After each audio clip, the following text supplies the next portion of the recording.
I'm going to show you guys one of the cutest little blue spoon rests that I've ever seen. Now this is the Hasense ceramic spoon rest. This is one of those simple kitchen items you didn't realize you needed until you have it. It's a very nice size, not huge, but big enough to handle a cooking spoon without everything dripping all over the counter. You know how it usually is when you're making food and stirring it. You set the spoon down and it just gets food everywhere on the counter. The blue porcelain is probably my favorite part of it. It's really, really pretty in person. It has that farmhouse style charm without being overly rustic. The shape is comfortable and practical, and the ceramic feels solid and not flimsy at all. I've been using it beside my stove and also for my coffee station in the mornings, and it's held up very well to daily use.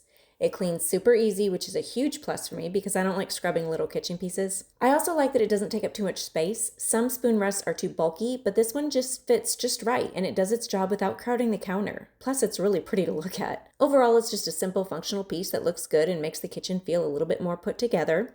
It's great to have if you've got a spouse and kids. That way, if you're stirring or they go to lift up the spoon or pour another bowl or something, they're not making a mess all over the counter. They can literally put any type of spoon, as you can tell here, back into the spoon rest. If you want a cute, practical spoon rest that actually fits in with your kitchen decor and doesn't feel cheap, this one is a really good pick. It's affordable, useful, and honestly, just a nice little everyday upgrade. I really do like this one. It's just simply gorgeous.